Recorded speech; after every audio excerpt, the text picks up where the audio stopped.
ہمارے حضرت کہیں جاتے نہیں تھے, آخر عمر میں بالکل بند ہو گئے تھے, یعنی مصروفیت بڑھ گئی تھی, فون کھلا ہوا تھا. تو ہم یہ کہتے تھے کہ حضرت جن ٹاپک پر بیان کرتے ہیں یہ تو بالکل معاشرے کی دکھتی رگ کو پکڑ رہے ہیں, جاتے یہ کہیں ہے نہیں, تو ان کو دنیا کا پتہ کیسے چلتا ہے کہ دنیا میں ہو کیا رہا ہے؟ یہ تو گھر میں ہی رہتے ہیں, ملا کی دوڑ کہتے ہیں نا, مسجد سے گھر سے مسجد. تو حضرت فرمایا کرتے تھے یہ جو فون ہے نا یہ مجھے پوری دنیا کی خبریں دیتا ہے, ہو کیا رہا ہے. تو ہمیں بھی ٹیلی فون جو ہے نا بتاتا ہے گھروں میں ہو کیا رہا ہے. تو گھر میں کسی کی, ان کے گھر میں کوئی جن چڑیل بھوت, ان کے گھر میں کیا تھے؟ جن چڑیل بھوت, اس پہ آ رہا ہے, اس پہ آ رہا ہے, فلانے پہ آ رہا ہے, ڈمکانے پہ آ رہا ہے. تو میں نے بتایا کہ بھئی وہ یہ آیت الکرسی پڑھیں, یہ پڑھیں, انہوں نے نہیں فائدہ ہو رہا, یہ ہو گیا, وہ ہو گیا, بڑے مسائل ہیں. میں نے کہا مجھے ایک بات بتاؤ, آپ کے کسی ریلیٹو کا کسی عامل سے تعلق تو نہیں ہے؟ کسی جن چڑیل بھوت بھگانے والے سے تعلق تو نہیں ہے؟ انہوں نے کہا اصل میں ایک کی طبیعت جب خراب ہوئی نا تو ہم پھر کسی کے پاس چلے گئے جو جن چڑیل بھوت بھگانے کا کام کرتے ہیں. میں نے کہا بس یہ آپ کی ہو گئی غلطی, اب نسلیں یاد رکھیں گی, اللہ ان کو شفا دے. اب آپ کے پورے خاندان ساری زندگی جن چڑیل بھوت سے ہی نمٹتا رہے گا, اور میں نام لینے میں بھی عار محسوس نہیں کروں گا, کیونکہ جب تک کلیئر بات نہ کی جائے لوگ سمجھتے نہیں ہیں. لوگ کہتے ہیں مفتی صاحب فراڈی عاملوں کے خلاف بیان کر رہے ہیں. ہرگز ایسا نہیں ہے, میں صحیح عاملوں کے خلاف بیان کر رہا ہوں, یہ فراڈی ہیں. وہ کہنے لگی کہ جن سے ہم علاج کروا رہے ہیں دارالعلوم کورنگی کے مفتی ہیں. میں نے کہا الو کا پٹھا ہے وہ, اور یہی الفاظ میرے ریکارڈنگ میں آئیں گے, اس کو ہٹانا نہیں ہے. کہہ رہے ہیں آپ اتنے بڑے ادارے کے بارے میں کہہ رہے ہو. میں نے کہا اتنے بڑے ادارے نے کسی شخص کا ٹھیکہ نہیں لیا, یہ دارالعلوم کورنگی کے نام کو الو کے پٹھے کیش کراتے ہیں, مفتی کے نام کو کیش کراتے ہیں یہ لوگ. میں نے کہا میرا ادارہ ہے جامعۃ الرشید, اس کا بھی کوئی عامل ہے تو الو کا پٹھا وہ پہلے ہے, جامعہ کا مفتی بعد میں ہے وہ. اور یہ ایڈٹ کیا نا ایسی کی تیسی کر دوں گا, بتا رہا ہوں میں, یہ الو کے پٹھے کے نام سے جانا چاہیے یہ بیان. ان لوگوں نے گھر اجاڑ دیے, تباہ کر دیے, نفرتیں ڈالی ہیں. میں نے کہا بنوری ٹاؤن کا ہو, دارالعلوم کورنگی کا ہو, یہ سارے ہمارے ادارے ہیں نا, ہم ان سے محبت کرتے ہیں, یہاں پڑھنے کو ہم سعادت سمجھتے ہیں. ان اداروں میں, ان اداروں کے ٹیچرز کا, استاذوں کو ہم اہل حق سمجھتے ہیں, اس لیے ان کا نام لے رہا ہوں, کہ میں کسی بدعتی اداروں کا نام نہیں لے رہا. میرا ادارہ ہے جامعۃ الرشید, اس کا کوئی عامل ہو تو الو کا پٹھا وہ پہلے ہے, عامل بعد میں ہے. دارالعلوم کورنگی کا کسی کا خلیفہ بھی ہو, الو کا پٹھا وہ پہلے ہے, عامل مفتی خلیفہ بعد میں ہے. میں نے اپنی زندگی میں دیکھے ان میں خلیفے ہوں یا مفتی ہو یا بزرگ ہو, یہ گھروں کو تباہ کرتے ہیں. جو جن چڑیل بھوت کا نا پراپر کام کر رہے ہیں. رقیہ کے میں خلاف نہیں ہوں, اگر کوئی بزرگ رقیہ کر رہے ہیں, دم درود کر رہے ہیں, وہ تو صحابہ تابعین سے میں بھی کرتا ہوں, وہ تو سب کرتے آئے ہیں. جو اس میں پروفیشنل ہے نا, جو کہتا ہے مجھے یہ کام آتا ہے, وہ جھوٹ بول رہا ہے, وہ الو بنا رہا ہے آپ کو. اور علماء بیچاروں کو پتہ نہیں ہے, ان کو خود نہیں اس فیلڈ کا پتہ. وہ کہتے ہیں شاید کوئی پڑھا لکھا ہو, وہ کچھ بھی نہیں پڑھا لکھا, یہ کوئی سلیبس ہے ہی نہیں, آج تک کوئی وجود میں ہی نہیں آیا. وہ جن چڑیل بھوت بھگانے کا کیا ہے, کیا کرائٹیریا کیا ہے, اس کو کیا آتا ہے؟ تو کہتے ہیں کوئی سلیبس نہیں ہوتا, تجربہ ہوتا ہے. تو تجربہ ہی لکھ دو اپنی کتابوں میں, اسی کو ہم نصاب بنا کے یونیورسٹیوں میں پڑھانا شروع کر دیں گے. جس بڑے سے بڑے عامل کے پاس جاؤ نا, اس سے پوچھو انٹرویو تو کیا کرتا, کیا ہوتا کیسے, اس کو خود کچھ بھی نہیں پتا ہوتا. اب رہا یہ مسئلہ کہ اتنے بڑے بڑے اداروں میں جب اتنے بڑے بڑے الو کے پٹھے معذرت کے ساتھ موجود ہیں, اتنے بڑے بڑے مفتی, تو اداروں نے ان کو مفتی کیوں بنایا؟ یاد رکھو, ادارے نے مفتی نہیں بنایا. مفتی اپنے نام کے ساتھ لگانے پر گورنمنٹ کی طرف سے کوئی پابندی نہیں ہے. کوئی بھی اپنے نام کے ساتھ, مفتی تو چھوٹا لفظ ہے, مفتی اعظم پاکستان بھی چھوٹا لفظ ہے, انٹرنیشنل مفتی اعظم بھی آپ لگوا لو, اس کے لوگو چھپوا کے اپنی گاڑی پہ لگا دو, پوری دنیا میں اس پر کوئی پابندی نہیں ہے. آپ کو کس نے بتایا کہ یہ مفتی ہے؟ اور دارالعلوم کورنگی کے کون سے بڑے مفتی نے, جو ریلائبل مفتی ہے, انہوں نے ذمہ داری لی کہ ہم اس کو مفتی قرار دیتے ہیں؟ کہاں ہے یہ تو آپ نے کہا ہے نا, یا وہ خود کہہ رہے کہ میں مفتی ہوں؟ اور مجھے پتا ہے اس میں میری مخالفت کتنی ہوگی, یہ بھی علماء کی طرف سے ہوگی. میں علماء جن کو میں اہل حق سمجھتا ہوں, ان کی مخالفت کی پرواہ کیے بغیر آپ کو اس لیے بتا رہا ہوں, اپنے گھروں کو تباہ ہونے سے بچاؤ. یہ علماء صحیح ہے, اہل حق ہیں, لیکن بیچاروں کو نہیں پتا ان کی چالاکیاں, وہ بھی بیچارے بیوقوف بن جاتے ہیں. دیکھو, نیک آدمی کو بیوقوف بنانا آسان ہوتا ہے. یہ علماء بھی ان عاملوں کے چہروں کے نور دیکھ کر اور ان کی ٹوپی ڈرامے دیکھ کر کہتے ہیں شاید کچھ آتا ہو.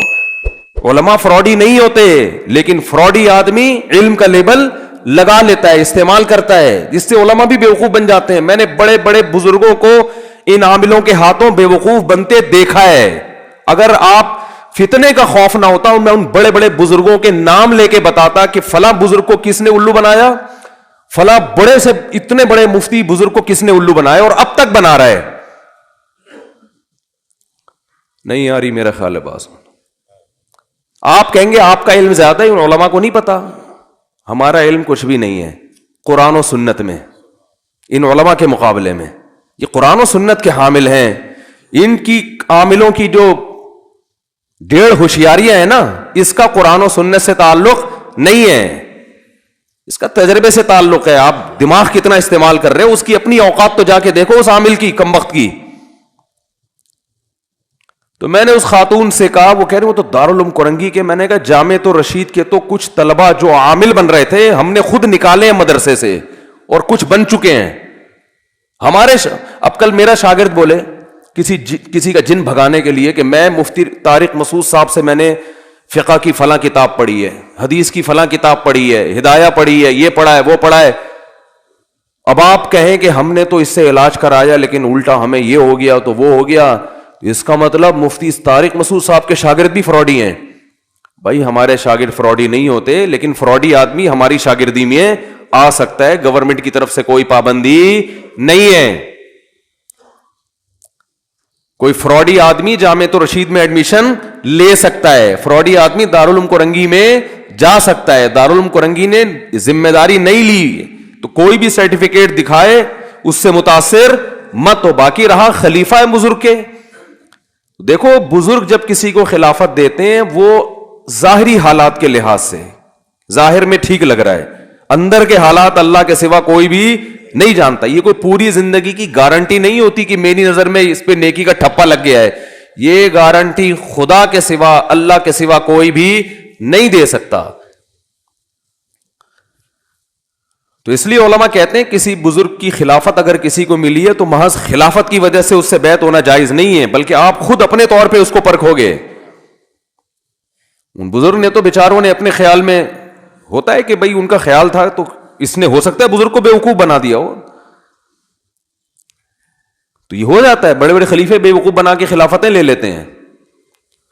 تو اس لیے اس کی پرواہ مت کریں. لوگ مجھ سے بڑی بحث کرتے ہیں آپ کے پاس دلیل کیا ہے, حالات مشاہدات, کوئی ایک ڈھنگ کا عامل دکھا دو, ایک ڈھنگ. رقیہ کے میں خلاف نہیں ہوں, رقیہ کوئی بھی کر سکتا ہے, تو رقیہ تو کوئی بھی کر لے. تو اور دوسری بات یہ کہ لوگ جو کہتے ہیں نا فلاں عامل بھی ہے مفتی بھی ہے, یہ تو ویسے ہی ایک دوسرے کے متضاد. یہ ایسے ہی ہے جیسے کسی کو آپ کہیں فلاں گورا بھی ہے اور کالا بھی ہے.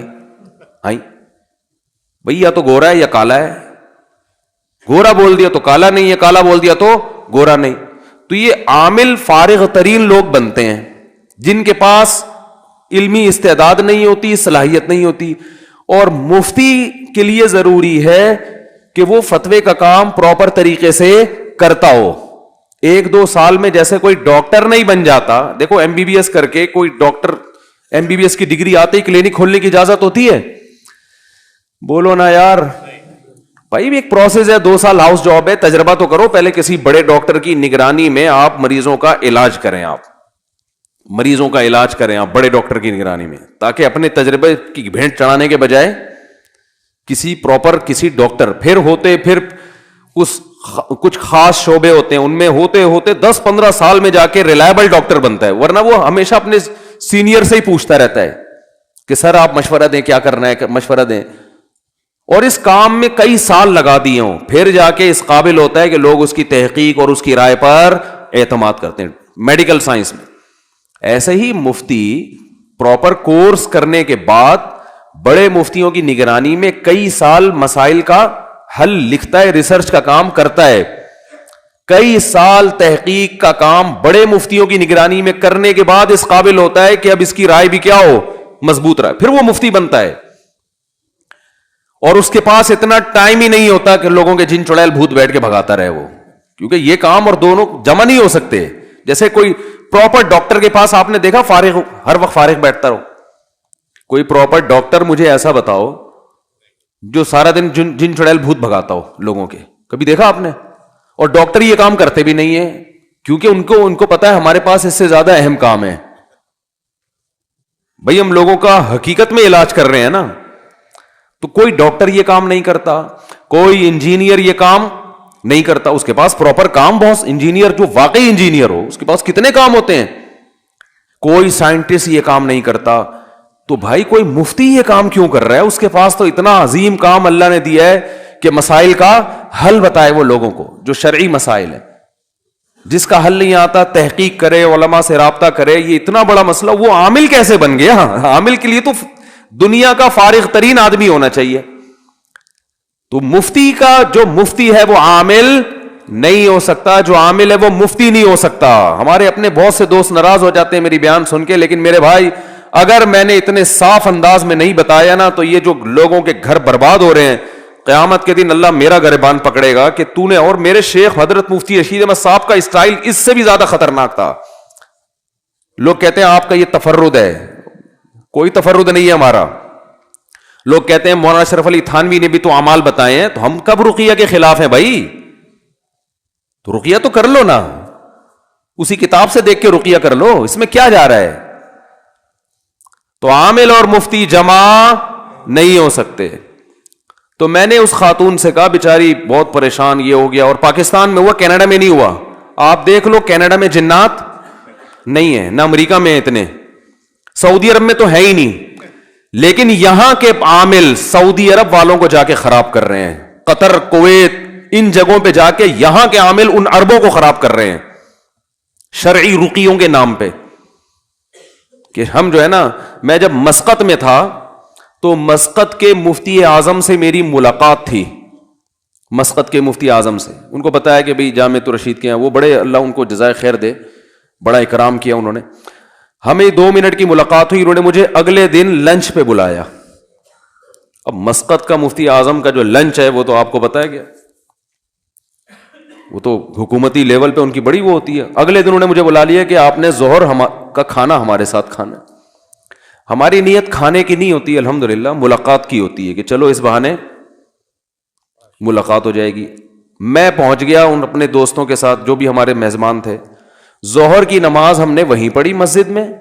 ظہر کے بعد انہوں نے ہمارے لیے کھانے کا انتظام کیا ہوا تھا. اب ہم جانے لگے ہیں تو 2 بندے ٹکر گئے جو بن بلائے آئے تھے, عربی تھے, کویت سے آئے تھے, بن بلائے نا. وہ ان کو کہ بھی ہم بھی آئے ہیں آپ سے بات کرنی ہے. وہ انہوں نے کہا آپ نے ٹائم تو لیا نہیں. نہیں جی ہمیں بہت ضروری کام ہے.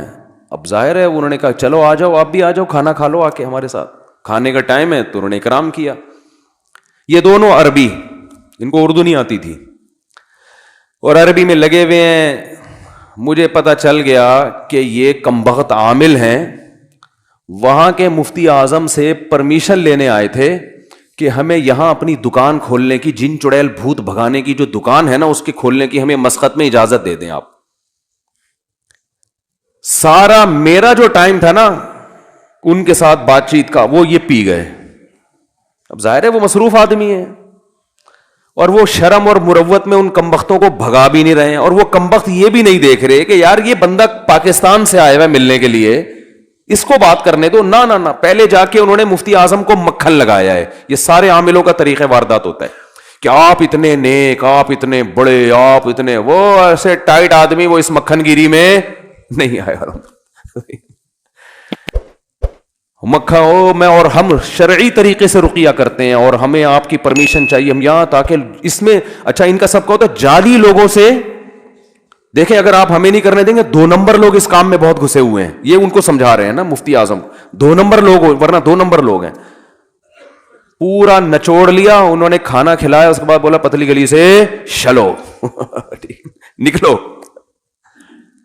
میں نے کہا اللہ کا کتنا بڑا فضل ہو گیا کہ یہاں گورنمنٹ ان چیزوں کو پنپنے نہیں دیتی, ورنہ اور مسقط میں آپ کو ایک بھی جن چڑیل بھوت نظر نہیں آئے گا. لیکن جو عامل جس علاقے میں جائے گا نا, جن اتارنے والا, وہ اپنے ساتھ بڑی بڑی چڑیلیں لے کے جاتا ہے. وہ میں نے کہا اگر یہ مفتی, اچھا میرا تو سارا وقت وہ پی گیا نا, اور پھر آگے آگے گھسا جا رہا ہے. وہ کھانا جب ہم نے کھایا تو وہ مفتی اعظم نے کہا کہ مجھے کہا کہ دعا کرا دیں آپ. تو میں نے کہا آپ بڑے ہیں, آپ کرائیں. ابھی یہ بات چل رہی تھی, وہ شروع ہو گیا میں کراتا ہوں, کیونکہ اپنی تصویریں کھینچ رہا ہے. صحیح ہے نا, کیونکہ وہ سیلفیاں بھی ہو رہی ہیں, اور پھر دنیا کو دکھائے گا کویت جا کر یا پاکستان آ کر کہ مفتی اعظم کے مجلس میں دعا کس نے کروائی. وہ اپنے بارے میں نے کروائی. تو ان چیزوں کو کیا کرائے گا یہ کیش, کہ یار وہ میرے سامنے بیٹھا ہوا ہے 2 زانوں اور کھانا بھی کھلا رہا ہے, اور میں اتنا بڑا آدمی ہوں, تو میں کیسے جن نہیں بھگا سکتا. تو لوگ ان چیزوں سے کیا ہوتے ہیں متاثر, یار یہ تو بڑی پہنچی ہوئی فلم ہے بھائی, ہم نے ایک تصویر نہیں لی. جن کو باقاعدہ انوائٹ کیا گیا ہے کھانے پہ, ٹھیک ہے نا, اور وہ تصویریں بھی, اور پھر دعا کراتے ہوئے رو رہا ہے. کھانے کے بعد دعا میں تو ویسے بھی رونا دھونا اچھا, ہم کو میت تھوڑی ہے, کوئی جنازہ تھوڑی پڑا بھائی. تھوڑی سی دعا کا مطلب یہ تھا بھائی اللہ برکت دے اہل خانہ کو رزق میں زبر, یہی ہوتا ہے نا. الحمدللہ الذی اطعمنا وہ کرا رہا ہے, اتنے ہاتھ یوں کر لیا ایسے, فل شو بازی. تو ہم بھی اتنا ٹائم ہو چکا تھا, 1.5-2 گھنٹے وہ پی گیا. ہم نے کہا جی السلام علیکم, جا رہے ہیں ہم, تو کیا بات کرے آدمی بیٹھ کے. تو میں نے کہا یار یہ بھی, ہاں. اور آپ کے جو پاکستانی عامل ہیں یہ بڑے بہت آگے ہیں بھائی, یہ آپ کی سوچ سے بہت آگے کی چیزیں ہیں. یہ جا رہے ہیں سعودی عربوں کو بیوقوف بنا رہے ہیں, کویت جا رہے ہیں وہاں بیوقوف بنا رہے ہیں, اور پتہ نہیں کیا کیا کر رہے ہیں. ابھی تک کویت میں ایک صاحب 15 سال شارجہ میں رہ کر آئے, کہہ رہے ہیں میں نے پورے پٹھان تھے ہمارے دوست, کہہ رہے ہیں 15 سال میں ایک جن بھوت کا کیس نہیں دیکھا. کہہ رہا ادھر آیا ہوں تو ادھر ہر دوسرے آدمی پہ بھوت چڑھا ہوا ہے, ہر گھر سے تعویذ نکل رہے ہیں. وہ اس پہ جن آیا ہوا ہے, وہ ساس نے بہو پہ کرایا ہوا ہے, فلانی نے ڈمکانے پہ کرایا ہوا ہے. میں نے کہا یہاں سے لے جاؤ 2-4 کویت میں, وہ ابھی تک سکون سے ہیں تو لے جاؤ. میں نے کہا یہاں سے جن اتارنے والا عامل لے جاؤ آپ, پھر دیکھو عربوں کی ایسی کی تیسی نہ ہو جائے. کچھ لوگ رقیہ کی حد تک کرتے ہیں, اس کے ہم خلاف نہیں ہیں, وہ تو میں بھی کرتا ہوں. اور بعض بزرگوں کے دم میں اللہ نے طاقت زیادہ رکھی ہے, وہ ان کی کرامت ہے, وہ کرتے ہیں تو زیادہ اچھا فائدہ ہو جاتا ہے. یہ تو اس حد تک ہم رقیہ کے خلاف نہیں ہیں. تو میں نے اس خاتون سے کہا, میں نے کہا آپ نے کسی عامل سے تعلق قائم کیا ہوگا, اور یاد رکھو دارالعلوم کورنگی کے جتنے بڑے حضرات ہیں کوئی کسی عامل کی ذمہ داری نہیں لیتا نہ, اور جامعۃ الرشید میں بھی بنوری ٹاؤن میں کوئی کی ذمہ داری نہیں لیتا. ادارے کی سطح پہ کوئی نہیں بولا جو ہے جو خود بھگتو. لوگ کہتے ہیں پھر یہ برات کا اعلان کیوں نہیں کرتے, ہمارا تعلق نہیں ہے. ایسے تو ہر طرح آپ نے اندازہ کیسے لگا لیا کہ ان کا تعلق ہے, تو آپ خود کیوں فرض کر کے بیٹھے ہوئے ہو. تو میں نے اس خاتون سے کہا, میں نے کہا کوئی پہلا آدمی ایسا ہوگا اس کی طبیعت خراب ہوئی, پتہ نہیں کیوں ہوئی خراب, جس وجہ سے بھی ہوئی, وہ چلا گیا عامل کے پاس. اب وہ کویت کے کوئی مفتی ہیں, انہوں نے کہا کہ میرے پاس جنات کی پوری جماعتیں ہیں, اور جماعتیں بھیج کے میں پرانی والی جماعتوں کو کیا کر رہا ہوں, نکلوا رہا ہوں. میں نے کہا اس سے تعلق ختم کرو, اس مفتی سے. مفتی نہیں ہے وہ, جب تک ختم نہیں کیا نا یہ علاج, تو دماغ سے ایک ٹھیک ہوگا 4 اور بیمار ہو جائیں گے.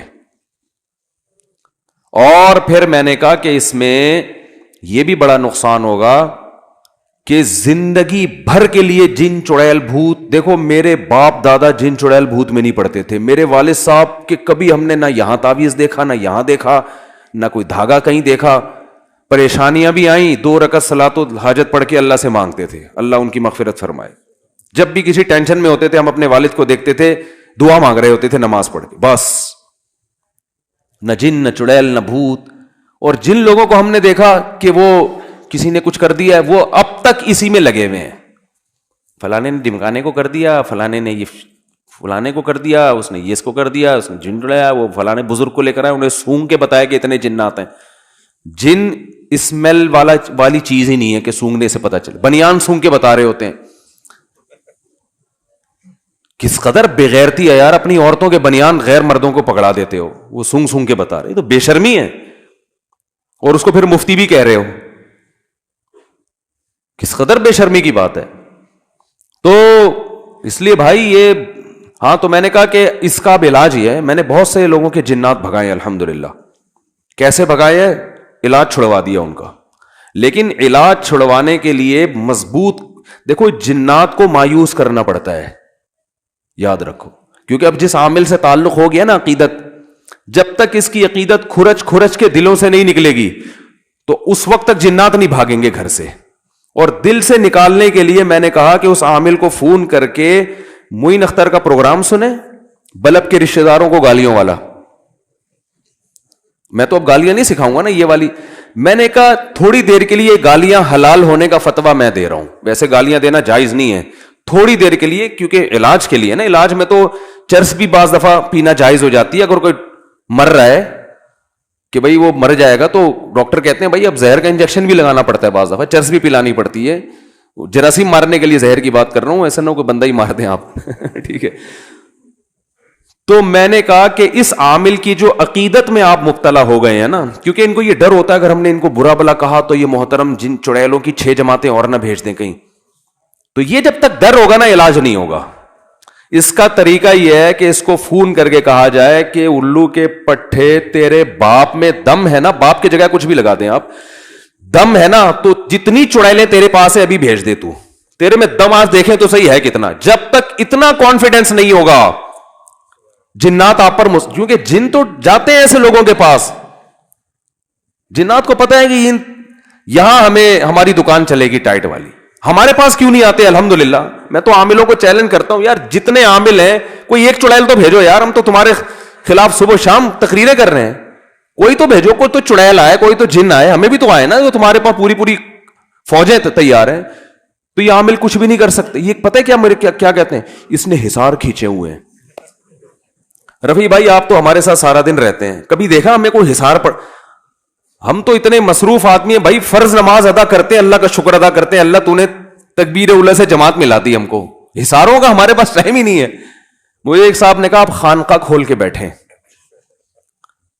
مجھے وہ اجازت بیعت بھی کسی بزرگ سے ملی ہوئی ہے. بیعت جو ہوتا ہے نا کہ ہم بھی کسی بزرگ نے خلیفہ بنایا ہوئے ہم کو، تو بیعت کر کے اپنی خانقاہ کھولیں. میں نے کہا پھر کیا ہوگا بھائی؟ کہہ رہے اس میں آپ لوگوں کو ذکر کرائیں اور اس میں آپ آ کے بیٹھیں، ہاں اس میں لوگوں کو بٹھائیں. میں نے کہا مجھے کون بٹھائے گا؟ میں لوگوں کو تو بٹھا دوں گا جیسے خانقاہ میں بٹھایا جاتا ہے نا، پھر شیخ صاحب بھی بیٹھتے ہیں. میں نے کہا لوگوں کو میں لاکھوں کروڑوں لوگوں کو بٹھا سکتا ہوں، لیکن یہ کروڑوں مل کے مجھے بٹھا دیں، خدا نے ایسا بچہ اب تک، یعنی کسی ماں نے ایسا بچہ اب تک جنا نہیں ہے جو مجھے بٹھا دے. اور میرے تو گھر والے پریشان ہیں، میں بیٹھتا نہیں ہوں ٹک کے. ادھر سے گھر سے آیا، اس دوسرے کمرے سے نکلا، واش روم سے ٹن مارا، ادھر آئے دوسرے کمرے سے گئے، یوں نکل گئے، پھر دوسرے گھر میں دیکھا چائے پی، وہاں سے نکلے، ادھر سے ٹن مارا، تیسرے گھر کی خبر گیری کی، وہاں سے ٹن مارا، آلو پیاز لینے چلے گئے، ادھر سے ٹن مارا، بیان میں جا رہے ہیں، ادھر دعوت میں جا رہے ہیں، ادھر جو ہے نا وہ اور کچھ مسئلہ ہے وہ وہاں جا رہے ہیں، پھر مدرسے بھی کال آئی ہوئی ہے وہاں جا رہے ہیں، پھر وہ طلبہ کو پڑھانا ہے وہاں جا رہے ہیں، پھر کوئی ایک مسئلہ آیا ہوا ہے اس کو حل کرنا ہے، پھر وہ ریکارڈنگ کرانی ہے، تفسیر کی ریکارڈنگ رہے گی، اس کے فون آنے شروع ہو جاتے ہیں یہ ان کے فات کے، بھائی مفتی صاحب تفسیر کی ریکارڈنگ کرا دو، اللہ کا واسطہ لوگ انتظار میں، پھر ادھر پہ مسائل جمع ہوئے ہیں وہ ریکارڈنگ کرا دو. تو میں نے کہا ہمیں تو پولیس بھی نہیں بٹھا سکتی، تو ہم حصار کہاں سے بیٹھ کے کھینچیں گے بھائی؟ اور پھر بھی جب رات کو سونے کے لیے لیٹتا ہوں تو پتہ چلتا ہے 10-20 کام ابھی بھی رہ گئے. 10-20 کام ابھی بھی رہ گئے. تو اور اچھا, اب عاملوں نے ایک کام میرے خلاف شروع کیا, فحش الزامات لگانا. یہ ان کا آخری حربہ ہوتا ہے کہ ایک آدمی کی جو شخصیت ہے نا اس کو مجروح کرو. میں بہت دنوں سے بولا نہیں عاملوں کے خلاف, اب دوبارہ کچھ دن پہلے انہوں نے لڑکیوں کی تصویریں میرے ساتھ لگائی ہیں کہ اس لڑکی نے کہا میں مفتی صاحب سے ملاقات کے لیے آئی تھی, مفتی صاحب نے مجھے پٹایا, مجھے شادی کی آفر کی اور پھر میں چلی گئی اور میں نہیں. یہ سب بکواسات ہیں, کیونکہ اب میں نے دوبارہ بولنا شروع کیا نا, پھر اس طرح کی تصویریں آنا شروع ہو جائیں گی. اس کا بہترین طریقہ یہ ہے کہ آپ نے تجربہ کرنا ہے, کسی لڑکی کو بھیج دیں, مفتی صاحب سے مسئلہ پوچھ کے آؤ, پٹنے کی کوشش کرو پوری. صحیح ہے نا, یہ تو بہترین آزمائش ہے نا. کیوں آپ فیس بک اور واٹس ایپ کی باتوں پہ جاتے ہو بھائی؟ اگر مفتی صاحب اللہ نہ کرے 2 نمبر آدمی ہیں تو پھر تو کوئی بھی آئے گی اس کو پٹائیں گے نا. تو آپ تجربہ کر لو بھائی, اس عامل سے کہو اگر تو نے یہ کہا ہے کہ ہم کوئی ارینج کرتے ہیں, اس کو پٹنے کے لیے بھیجتے ہیں. اللہ کا شکر ہے ہم کوئی بہت نیک آدمی نہیں ہے, کوئی تعریف نہیں کر رہا, لیکن یہ پٹانے وٹانے والے کام الحمدللہ اللہ نے بچا کے رکھا ہوا ہے. کوئی بڑی بات نہیں کر رہے ہم, اللہ نے بچایا ہے ان پٹانوں سے. یہ کسی کو پٹا دیا اور یہ کر دیا. باقی جس نے شادیاں کرنی ہوتی ہیں وہ پٹانا, وہ تو ڈائریکٹ شادی کی آفر کرتا ہے. اب آپ کو اچھا ہم کسی کو بھی بھیج دیں آفر کر دو گے, ایسا بھی نہیں ہے. ایسا بھی نہیں ہے, کوئی بھی اٹھ کے آ جائے آفر کر دے. اور اگر کر بھی دی ہے تو آپ کو کیا تکلیف ہو رہی ہے بھائی؟ اول تو ہم ایسے آفر نہیں کرتے, لیکن اگر فرض کرو کر دی ہے آفر, تو آفر کرنے کے بعد ہی شادی ہوتی ہے نا, بغیر آفر کے تھوڑی ہوتی ہے. آپ لوگ کی جتنی شادیاں ہوئی ہیں بغیر آفر کے ہوئی بھی ہیں. دیکھو فرشتوں نے آ کے آپس میں نکاح پڑھا کے چلے گئے تھے, پہلے پیغام بھیجا جاتا ہے, بھائی بھیج دیا, قبول کرنا ہے کرو, نہیں کرنا نہیں کرو, اس میں کیا ہے, یہ تو ویسے ہی جائز ہے. تو یہ فحش باتوں پہ آتے ہیں, فحش الزامات, کیونکہ ان کا تو دین ایمان ہے نہیں, یہ کچھ بھی لگا سکتے ہیں. تو اس لیے یہ بڑی ہمت کر کے میں ان سے دشمنی مولتا ہوں, اس کو آپ ہلکا نہ سمجھیں. پھر یہ ہر جگہ بیٹھ کے نجی محفلوں میں بدنام کرنے کی کوشش کرتے ہیں, کیونکہ ان کے بعد دلائل کی دنیا میں کوئی جواب ہے نہیں. اتنی بڑی دلیل ہے یار, بھیجو نا, چار سے جن یہاں مسجد الفلاحیہ میں بھیجو. اچھا ان میں سارے فراڈی نہیں ہوتے, یہ بتا دوں میں. کچھ کا دماغی توازن خراب ہوتا ہے, وہ یہ سمجھتے ہیں کہ ہم بہت نیک ہیں اور ہمیں آتا ہے, لیکن وہ اپنا اندر سے فالٹ کی وجہ سے سمجھ رہے ہوتے نیک ہیں. یہ میں بتا دوں, یہ جو میں نے کہا نا سارے فراڈی ہوتے ہیں, اس میں فراڈی کا مطلب ظاہری لحاظ سے فراڈی, اندر سے فراڈی باز نہیں ہوتے, واقعی نیک ہوتے ہیں, لیکن وہ یہ سمجھ رہے ہوتے ہیں کہ یہ جن چڑیل بھوت ہے, حالانکہ وہ اپنا دماغی تخیل ہوتا ہے, کیونکہ وہ عملیات کر کر کے اوپر سے کھوپڑی کی سیٹنگ آؤٹ ہو جاتی ہے. کیونکہ میں ان عاملوں میں نیک لوگوں سے بھی ملا ہوں, مجھے اندازہ ہو گیا تھا کہ یار یہ آدمی 2 نمبر نہیں ہے, لیکن یہ بیچارہ چلے ولے کر کر آ کے نا اوپر کی سیٹنگ کیا ہو گئی ہے اس کی آؤٹ. تو اس کو ایسے لگ رہا ہے, تو اس کی سیٹنگ آؤٹ ہوئی ہے بھائی, آپ کی سیٹنگ تھوڑی آؤٹ ہوئی ہے, آپ تو ٹھیک ٹھاک ہو. جو بھی اب نارملٹی والی باتیں کریں نا, جیسے آپ گئے کسی عامل کے پاس, وہ واقعی نیک ہے, کہہ رہے اتنے حصار ہوتے ہیں, اتنے ہمزاد ہوتے ہیں, اتنے موکل ہوتے ہیں, اور واقعی نیک بھی ہو, تو سمجھ لو کہ اس کی اوپر کی سیٹنگ کیا ہو گئی ہے, بولو نا آؤٹ. کیونکہ بغیر دلیل کے باتیں کر رہا ہے. دلیل یا تو نقلی ہوتی ہے یا عقلی. عقلی کہتے ہیں جو سائنس سے ثابت ہو, سائنس سے تو موکل شوکل کچھ بھی ثابت نہیں ہے. یا نقل قرآن و سنت کو کہتے ہیں. تو یہ عامل لوگ کہتے ہیں بھائی قرآن و سنت سے, لیکن مشاہدہ تو ہے نا, تو مشاہدہ بھی تو تم جیسے پاگلوں کا ہے نا, پبلک کا تھوڑی مشاہدہ ہے. تم نے تو خود چلے ولے کر کے اور موکل توکل کو پہلے دماغ میں بٹھایا, تو تمہیں موکل بھی نظر آ رہے ہیں, تمہیں ہمزاد بھی نظر آ رہے ہیں, تمہیں یہ بھی نظر آ رہا ہے, اور کچھ بھی نہیں ہوتا موکل شوکل. ذہن میں رکھیں, آپ بس ٹوٹل یہی ہیں. جتنے آپ نظر آ رہے ہیں نا, آپ کے ساتھ کوئی موکل نہیں ہے. ٹوٹل آپ جتنے نظر آ رہے ہیں ٹوٹل اتنے ہی ہیں. آپ سمجھ رہے ہو نا, کمپلیٹ. ہاں ایک شیطان ہے, حدیث میں آتا ہے, جو ہر بچے کے ساتھ لگا ہوا ہوتا ہے, وہ برائی کی طرف رغبت دلاتا رہتا ہے. بس وہ تو ہے, وہ تو سب کے ساتھ ہے. اور ایک فرشتہ جو ہے وہ اچھائی کی طرف رغبت دلاتا ہے. تو یہ موکل, یہ ہمزاد نہیں ہے, یہ تو ہر ایک کے ساتھ ہمیشہ سے ہوتا رہا ہے. یہ اس کو کنٹرول نہیں کیا جا سکتا, وہ اللہ نے آزمائش کے لیے. اور 2 فرشتے اللہ نے یہاں بٹھائے ہوئے ہیں, ایک نیکی لکھ رہا ہے اور ایک بدی لکھ رہا ہے. اور کچھ فرشتے اللہ نے حفاظت کے لیے رکھے ہوئے ہیں, بس وہ ان عاملوں کے کنٹرول میں نہیں ہے. تو بھائی بچاؤ اپنے آپ کو یار ان فضول قسم کے لوگوں سے. اور اگر اللہ نہ کرے کسی پہ جن چڑیل بھوت آ جائے تو اس کے بارے میں بھی حدیث میں ہمیں چیزیں ملتی ہیں. صحابہ نے رقیہ کیا, ان کو تو نہیں آتا تھا, لیکن سورہ فاتحہ پڑھی, فائدہ ہو گیا. پھر بھی فائدہ نہ ہو, جیسے ایک صحابیہ رسول اللہ صلی اللہ علیہ وسلم کے پاس آئیں, یا رسول اللہ میری یہ حالت ہو جاتی ہے, میں تڑپنے لگتی ہوں, جسم کے کپڑے پھاڑ دیتی ہوں, یہ ہو جاتا ہے, وہ ہو جاتا ہے. آپ صلی اللہ علیہ وسلم نے فرمایا کہ اگر تم اس بیماری پہ صبر کرو گی تو میں تمہیں جنت کی ضمانت دیتا ہوں, اور اگر چاہتی ہو تو اللہ سے دعا مانگوں گا یہ بیماری ٹھیک ہو جائے گی تمہاری, لیکن پھر جنت کی گارنٹی نہیں ہے. پھر یہ ہے کہ اگر اعمال ہوئے تو جنت, برے اعمال ہوئے تو جہنم. لیکن اگر اس بیماری پہ صبر کرتی ہو اور اسی میں گزارا کرنا ہے موت تک, تو میں تمہیں جنت کی ضمانت دیتا ہوں. آپ نے یہ تو نہیں فرمایا کہ وہ فلاں جگہ مشہور عامل ہیں, وہ بڑا ٹائٹ علاج کرتے ہیں اس کا. نہ خود نبی نے فرمایا کہ بیٹھو میں ہزار کھینچتا ہوں اور میں یہ کرتا ہوں اور میں یوں کچھ بھی نہیں. خود نبی پہ جادو ہوا تو سورہ فلق سورہ ناس اللہ نے نازل کی, بھئی یہ دم کیا کریں. مجھے صحابہ کے دور کے کسی مشہور عامل کا نام بتاؤ آپ. ہم لوگ کہتے ہیں مفتی کا نام بتاؤ, بتا سکتے ہیں صحابہ کے دور کے مشہور مفتیان کرام کون تھے؟ اس دور میں حکیم بھی تھے, اس دور میں تاجر بھی تھے, ہر طبقہ اس دور میں تھا. عامل اس دور, قوال نہیں ملے گا آپ کو صحابہ کے دور میں کہ مشہور قوال. قوالیاں اگر ثواب ہیں تو اس دور میں بھی تو کوئی مشہور قوال ہونا چاہیے نا. کیا خیال ہے؟ کوئی قوال نہیں ملے گا آپ کو, نہ کوئی عامل ملے گا. ہاں رقیہ کرنے والے ہوتے تھے, وہ تو میں نے بتایا رقیہ کے تو ہم قائل ہیں, لیکن اس میں یہ چیز کچھ نہیں ہوتا جن کی جماعتیں اور چڑیل کی جماعتیں اور فلانا جماعتیں اور یہ نہیں ہوتا. تو نبی صلی اللہ علیہ وسلم فرمایا صبر کرو تو اللہ کیا دے گا؟ جنت کی ضمانت. تو صحابی نے عرض کیا یا رسول اللہ ٹھیک ہے میں اس بیماری میں رہوں گی ساری زندگی, لیکن جو کپڑے پھاڑتی ہوں, یہ چونکہ شرعی مسئلہ ہے نا, عورت کا جسم کھل جائے تو بس اتنی دعا کر لیں کہ اس بیماری میں جسم کے کپڑے نہ پھاڑوں. تو آپ نے اتنی دعا کی ان کے لیے.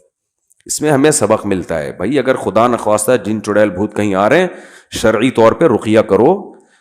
نہیں کر سکتے مسجد کے امام کے پاس چلے جاؤ, جو آپ کے پڑوس میں امام ہے نا, کیونکہ جنات جو ہے نا کسی ایسی شخصیت سے زیادہ ڈرتے ہیں جس کی کوئی پرسنالٹی ہو یا اس میں تقوی ہو. تو مسجد کے امام کے پاس چلے جاؤ, وہ بولیں گے مجھے تو یہ کام نہیں آتا. ان سے بولو کہ بھائی آپ صرف فاتحہ پڑھ کے دم کر دیں اس کے اوپر, آیت الکرسی. آپ کی پھونک میں اللہ سے امید ہے ہماری پھونک سے زیادہ اثر ہوگا. تو یہ ہوتا ہے, مسجد کے امام کو لفٹ کرایا کرو, صحیح ہے نا. ایسا نہ ہو کہ وہ امام کام ہی یہی کرتا ہو پھر نہیں جاؤ. کام بشرط یہ کہ یہ نہ کرتا ہو, بلکہ صبح شام اس کے خلاف بولتا ہو, ٹھیک ہے نا. پھر اس کو بولے بھائی دم کر دو, تو آپ کے دم میں اللہ زیادہ اثر کر دے گا تو کر دے وہ دم, اچھی بات ہے اور فائدہ ہوگا انشاءاللہ. اور کچھ نہیں, خود وضو کرو, دم کرو, آیت الکرسی پڑھو, پانی پہ رکھ کے چھینٹے مارا کرو. جنات پانی سے بھی ڈرتے ہیں اور آیت الکرسی اور قرآن سے تو ویسے ہی ڈرتے ہیں, تو 2 آتشہ ہو جائے گا, اور چھینٹے مارو گے تو اور فائدہ ہو جائے گا, ٹھیک ہے نا. اس کے بعد بھی فائدہ نہیں ہو رہا تو بس صبر کرو. سارے مسائل کا دنیا میں حل نہیں ہے, اور اس صبر کی برکت سے انشاءاللہ آپ کا مریض بھی ٹھیک ہو جائے گا. میں نے ایسے لوگوں پہ تجربے کیے ہیں, 10 سال سے ان کو جن آ رہا تھا, میں ان کو بولا بھائی صبر کرو, تعویذ سارے نکال کے رکھ دو, کہیں ڈال دو, اور صبر کرو کہ بس اسی بیماری میں اب زندگی گزارنی ہے, مر گئے بچ گئے, ٹھیک ہو گئے وہ الحمدللہ.